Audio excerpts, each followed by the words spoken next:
El Evangelio de este domingo nos acerca una de esas escenas en que se realiza un episodio turbulento en medio de las olas del mar, el mar de Galilea en este caso. Quizás recuerdan, son varias las escenas en los Evangelios. A veces Jesús llega caminando sobre el agua. También le dice a Pedro, camina hacia mí sobre el agua. Mientras él tiene fe, camina, y si no, no. En el caso de hoy, Marcos nos acerca una escena en que está Jesús en la barca, pero durmiendo en el cabezal, mientras las olas se desatan, el barco se llena de agua y los discípulos se asustan. Cuando tenemos estas escenas, tenemos que tener presente que en el mundo de la Biblia, ustedes lo saben muy bien, el agua es símbolo del caos, ¿no?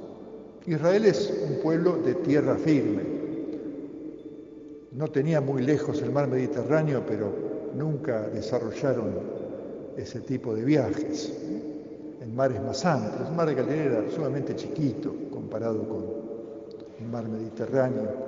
Ni que hablar de los océanos, que casi ni eran conocidos, no los habían visto prácticamente, ¿no? El sentido es más bien dentro del universo simbólico de la Biblia. Ahí es donde hay que anclarse para ver la importancia de meditar esta escena de hoy, ¿no? Todos conocemos cómo empieza la Biblia en el Génesis, primera página, ¿no? Al comienzo estaban las aguas caóticas. Y Dios dijo, la palabra de Dios creador, sepárense para que haya tierra firme, ¿no? Donde podamos hacer pie, ¿no? De modo que simbólicamente la turbulencia en el mar, las aguas que amenazan, no son simplemente un hecho de si estuviéramos en el mar, sino que todo es un símbolo de todo aquello que a una comunidad humana, como esta comunidad de los discípulos que estaban en la barca, les hace sentir que nuestra vida está siempre amenazada y en momentos con especial apremio, porque hemos sido creados, pero como creados estamos llamados a una plenitud a la que vamos de camino, pero que no hemos llegado. Vamos de camino llevando a los hermanos, llevando a toda la creación. Nuestra esperanza, la esperanza en Cristo, nos dice que toda la creación participará de esa plenitud. Por eso nadie va al cielo solito, como a veces ingenuamente se piensa, ¿no? No sería cristiano. Peregrinamos dando la mano a todos, solidarios con todos, buscando que la justicia, ese bien máximo de la vida, se exprese en la vida cotidiana, de modo que esa esperanza de plenitud también pueda sentirse. Cuando vivimos como hermanos, podemos esperar la plenitud de la familia, de los hijos e hijas de Dios en el banquete celestial. Cuando estamos enemistados, en cambio nos parece más difícil llegar a esa plenitud de la familia de Dios.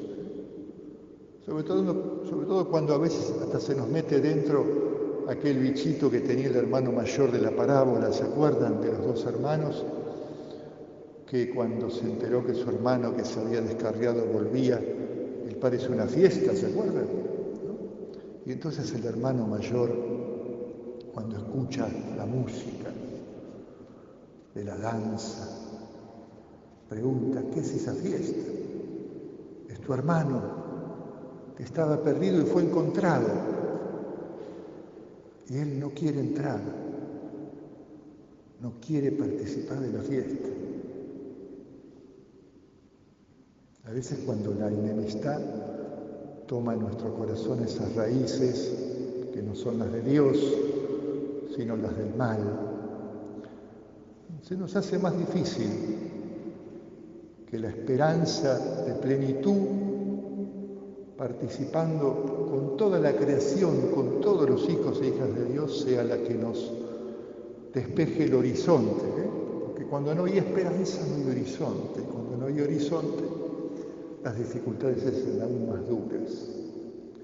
Entonces escenas como esta tienen que ver con esto, así como la palabra de Dios creador separó las aguas para que haya tierra firme, la palabra de Jesús en el altar no solo transfigura el pan y vino en cuerpo y sangre, sino que al comulgarlo nos transforma a nosotros en cuerpo de Cristo, capaces de dar la vida como Él da su sangre que renovamos en el altar, y en esa donación de vida encontremos y caminemos hacia una sociedad más justa. Esto es lo que experimentan los discípulos en la barca cuando ven que, Maestro, ¿no te importa que nos hundamos? Y hoy no estamos atormentados en primer lugar por la salud, por supuesto, que es quizás lo que aparece entre nuestros ojos en primer lugar. Si dijéramos cuáles las angustias principales, como los discípulos tuvieron la suya, ¿en qué nos hundimos? ¿Qué nos atemoriza? Seguramente en primer lugar diríamos la salud. Pero si nos hicieran pensar un poquito más, si nos dieran tiempo, no apresuremos la respuesta, ¿no? Si nos dieran un poquito más de tiempo y rezáramos un poco y en el corazón dejáramos salir qué es lo que más nos angustia. ¿Cuál es la angustia que compartimos, no solo con la ciudad, sino con el mundo? Sin duda estaría la salud, pero no sería quizás la primera. La semana pasada salieron los índices públicos, ¿no?, de la situación social. No me acuerdo la cifra exacta, no quiero darla, pero el nivel de pobreza y de miseria, la cantidad de gente sin techo que no puede tener 2 comidas por día, la cantidad de chicos del país que no comen, probablemente nos angustie mucho más. Y ligado a la fragilidad política en que vivimos, y ligado a la situación geopolítica tan adversa, es la justicia. Una sociedad que viva el valor de la justicia, ¿no?, la justicia social, sin la cual no hay paz. Y entonces la esperanza que necesitamos como horizonte se nos vuelve un valor fundamental. Sin el amor de Dios, sin la fe en el amor que Dios nos tiene, San Pablo dice que no hay esperanza, porque es el amor lo que despeja la esperanza, sobre todo cuando hay situaciones en que precisamente, como dicen los apóstoles, nuestra oración, Señor, ¿no te importa que nos ahoguemos? No estaban pidiendo un milagro en el sentido del milagrerismo, estaban expresando su súplica al Señor, ¿no? Y esa es la súplica a la que Jesús responde también. ¿Cómo no tienen fe?, les contesta, e increpando con su palabra a la tormenta: cállate, silencio. Esa es la palabra que estamos escuchando, ¿eh? Nos atraviesa la palabra de amor, fuente de esperanza de Jesús. Cristo en nosotros, esperanza de la gloria, dice San Pablo. Cuando Cristo está en nosotros, la esperanza de la plenitud para toda la creación con la que peregrinamos se realiza. Si Cristo no está en nosotros, qué difícil es que la esperanza esté viva y qué difícil vivir sin esperanza. Es un don la esperanza. La esperanza no tiene que ver con el optimismo, con buenos pronósticos o malos pronósticos, no tiene que ver con cálculos, no tiene que ver con el éxito. Jesús, la víspera de su pasión, tomó el pan y dio gracias y se brindó, sabiendo que venía la cruz. Pero por la cruz él esperaba llevarla con amor para salvar al mundo, para que la justicia esté de vuelta a la vista de todos los que se abran a esa fe en el amor que Dios nos tiene. La esperanza no depende del éxito, fracaso, de las injusticias humanas o de las justicias humanas. La esperanza es don de Dios, que nos permite tener el corazón en paz y la mirada esperanzada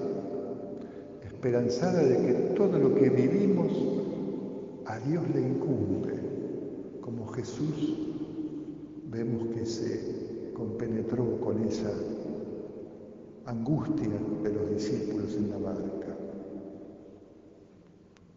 Pero que también que les dice, para no hundirse hay que tener fe. Y la fe es lo que yo les brindo. Y la fe se vive en común y amándonos en la fe de nuestro Padre común, la esperanza brilla de vuelta en nosotros. Entonces, este domingo venimos a acercar al Señor todas nuestras angustias, las más profundas, pero para que Él las tome y las transforme en una confirmación de que somos amados por Dios hasta dar la vida de su Hijo por el mundo y que en ese amor podemos creer y podemos recuperar la esperanza. Y pedimos que nuestra palabra cotidiana sea también, a imagen de la palabra de Jesús, creadora de comunión, superadora de diferencias, creadora de vínculos con las cuales enfrentar las dificultades, para que estas dificultades del hoy sean la ocasión de despertar energías de amor, de justicia, de paz, de solidaridad, que nos devuelvan esa dignidad profunda y esa vocación de criaturas del Padre, de hermanos en Cristo, de hermanos de todos. En este Día del Padre rezamos por los papás, por los varones papás, para que tengan alta su vocación, para que sepan su fuente, es la paternidad de Dios, la fuente de esa vocación. Y damos gracias a Dios por todos nuestros padres, los que están con nosotros, para compartir también este día de gozo, de acción de gracias, y los que no están con nosotros, para que tengamos en Cristo ese momento de comunión, más allá de la muerte, en Cristo muerto y resucitado. Que así sea.